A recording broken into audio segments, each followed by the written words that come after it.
Hi friends, just popping in to share something with you today. I had this frustrating situation the past couple of weeks where I was doing all the same things with my diet and all the movement and all the really good things that I've been doing for my body, that I've not been cheating with, that I've been keeping up and just been so steadfast with. But the scale stopped moving down. It even moved up a little bit. Now, I've told you before that I'm trying not to rely on the scale, but more on measurements, how I feel, how my clothes fit on me, and all that kind of thing. But mentally, I haven't given up the scale. I don't think I am going to give up the scale.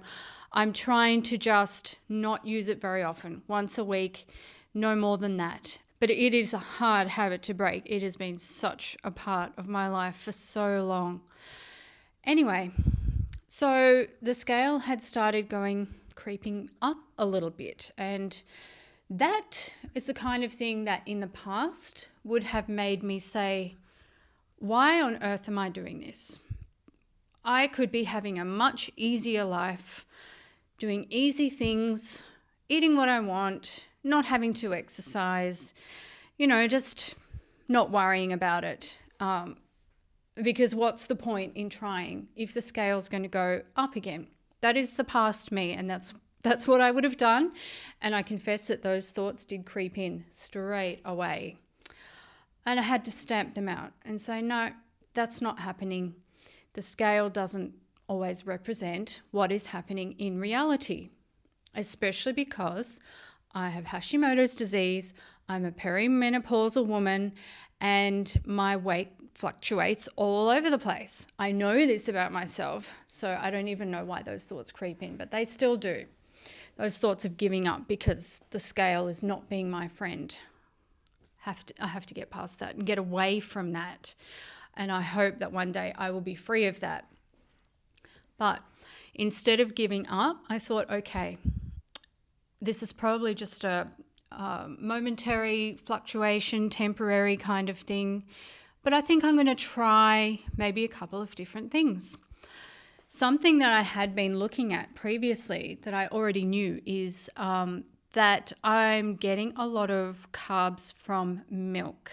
So that is one thing that I haven't really changed. Is I do still consume quite a bit of milk because I love my tea, I love my coffee, and I have both several times a day, and they're just a highlight in my day, and I just don't want to give them up. I don't think I need to give them up, but I don't want to give them away or alter them in order to try and cut down on that milk. So one morning I tried butter coffee, and one try was enough. I'm not trying that again. It was horrible. How do people have coffee with butter in it? It was just, it's not that it was disgusting or anything. It was just like a complete lack of sweetness and a complete lack of satisfaction in drinking the beverage. It was just bitter with no creaminess. Okay, so that's what it was completely lacking. I've never liked black coffee. My mother drank only black coffee. I don't understand it. I really don't. I like it with milk. I don't have any sugar or anything like that in it, but milk. Same with tea. I don't like black tea. I don't like herbal tea. I don't like green tea. I'm a little bit fussy. I like licorice tea, but not all the time. I like black tea, your classic black tea with milk, a little bit of milk. Okay, so I thought about my milk situation and how if you look at how much milk I'm consuming over a day in those cups of tea and coffee, that it ends up being like probably a fairly big cup of milk, and that's a lot of carbs. And for someone who's doing the animal-based diet, I'll link down below to a previous video that tells you a little bit more about what I'm actually doing. But for someone who's been doing that is a low-carb diet naturally. But putting that much milk in there, dairy is okay to a certain point, but too much is too many carbs. So I thought, well, maybe that's something that I just need to look at and try to alter. So I tried the butter coffee, and no. I mean, you cannot take away your particular joys in life and expect to be able to maintain that. So this is what this is all about for me, is I am living a lifestyle that I know I can maintain, and I can't maintain that. So then another suggestion was to try some cream in the coffee instead. Now, I know there's a little bit of disparity between what we in Australia might call cream and what people in the US might call cream. So for us, because I've noticed people in the US talk a lot about coffee creamer and stuff like that, and it's not really a thing here. We don't tend to do that. Maybe some people do now through an American influence, but it's not something that, I grew up with. It's not something that I have looked for or really know anything about. So for us, when I'm talking about cream, I'm talking about what rises to the top of the milk when you milk a cow. The natural cream that rises to the top, which is a pure cream. And so the past few days I have been incorporating pure cream, but not into every drink. So because it is a bit of an adjustment, it's not nearly as sweet as milk. I've mentioned in a previous video how everything seems very sweet to me now because I'm not having sugar. And so just naturally sweet things seem so much sweeter. An example is today my husband bought me the most delicious custard apple I've ever eaten. And I had to break it up and share it with my 3 daughters, basically to have a quarter each, because it was completely delicious, so flavoursome, but it was so sweet that it was just overpowering. And another example that I've given is like the thought of eating a chunk of brownie or a chunk of cake is not appealing to me. And that is really, really a huge change for me because I've always been a massive sweet tooth. So I'm still having my little bit of chocolate at the end of each day, but it's a dark chocolate. It's not a really sweet one. So anyhow, that brings me back to the milk. Milk is really sweet. It is actually really sweet. So I'd been having full fat milk. So what I've mainly started doing to change that is to just have cream in my coffee, and a pure cream. No added ingredients, no thickeners, no preservative, no rubbish. Pure cream, and that's going fine. So in that regard, I've cut down the amount of milk that I'm having, but I'm still having my milk in my tea and everything. And I'm satisfied with that, how that's going at the moment. And I'm also open to the idea of having some low dairy days. The idea of having a no dairy day doesn't appeal to me at all because I'm really a creature of habit. I'm in the habit of having Greek yogurt for breakfast every morning with a little bit of fruit. And to go without that, I'm not really sure what else I would eat because I'm not a savoury in the morning person. I'm not a hot food in the morning person. It's just how I am.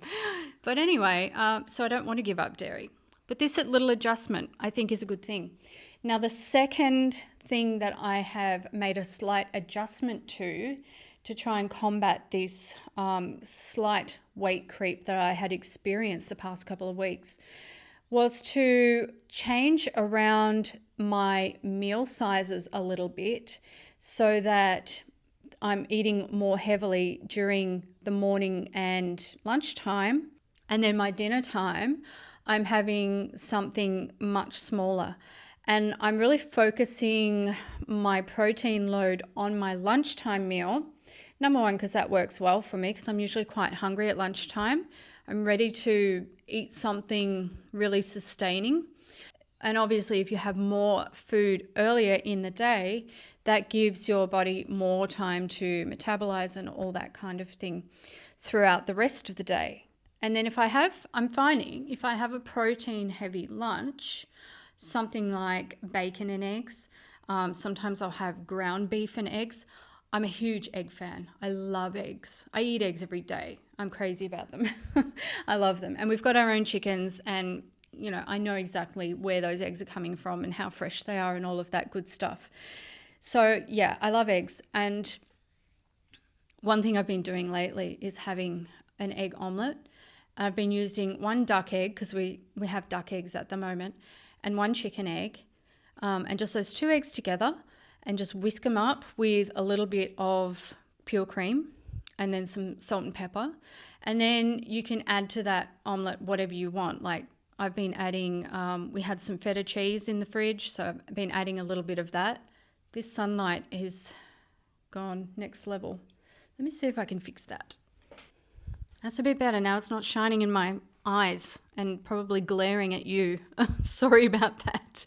This is the peril of filming in the late afternoon. You have the sun coming directly in my studio window there, which is lovely. I love that, but not so great for filming. The omelette.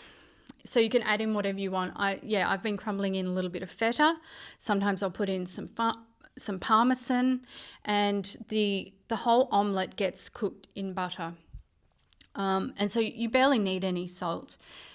It feels so decadent. It's amazing. It feels so luxury to eat this omelette, and it's very filling. You know, I find that strange, but I can fry 2 eggs in butter and eat them, and you know, it's satisfying. Sometimes I feel like having something else, a little something.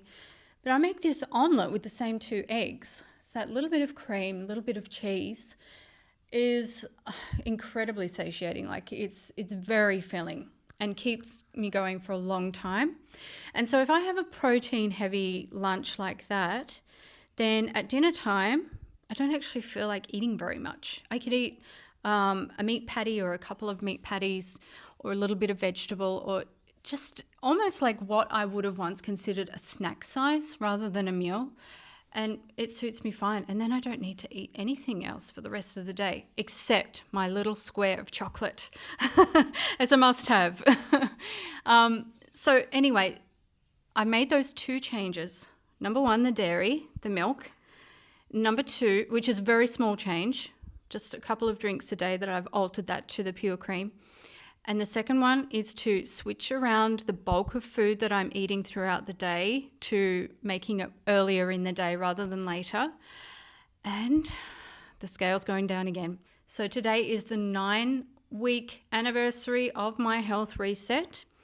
And yes, after a couple of weeks of the scale, first of all doing nothing and then starting to creep up, it has now gone down again. So at this stage, friends, I am 11 pounds down. Very, very happy about that.